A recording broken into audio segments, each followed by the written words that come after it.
Here on Borden Avenue is a spot where Mario Valenzuela, a 14-year-old, was killed by a carting truck driver as he was riding along straight right here on this block in the spot. The truck was up ahead and had a broken right turn signal. Was planning a right turn here, but you couldn't see the right turn signal. The truck swung out left, giving no indication that it was about to turn until it did. It turned right into Mario. And it was really a terrible crash, and he died shortly after impact because the truck went over him.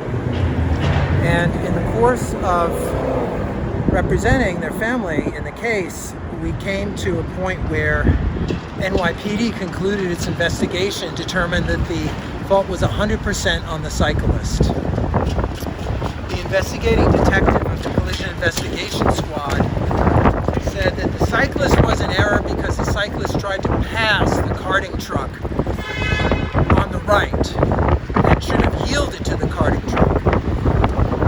But the police ignored their own finding that the truck had a broken turn signal and ignored the fact that the cyclist was proceeding straight on the right-hand side of a two-way roadway exactly where Mario should have been.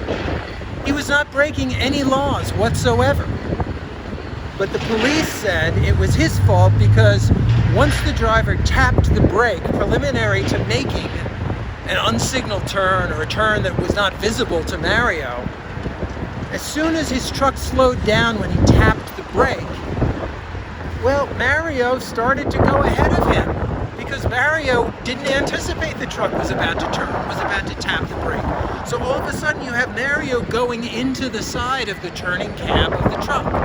And supposedly that's Mario's fault because he should have anticipated that the truck was going to turn even without a turn signal. And he should have been ready to, just anticipate that the truck would steal his right of way and violate it by turning right when it wasn't safe to do so.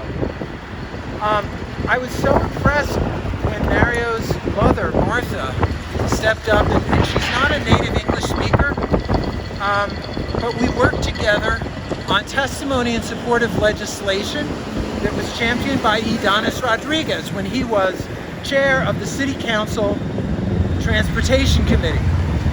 That legislation required the Department of Transportation to institute its own investigations of fatal crashes, to supplement those and perhaps correct those that were made by the NYPD, because it was just case after case after case where the police were blaming the victims based on an utter lack of understanding of what the applicable traffic law was.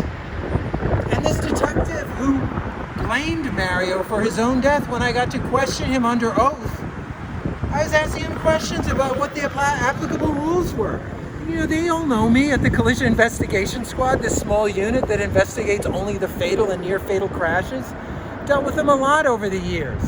He said to me at one point, "Mr. Vaccaro, I think you know the rule on that better than I do."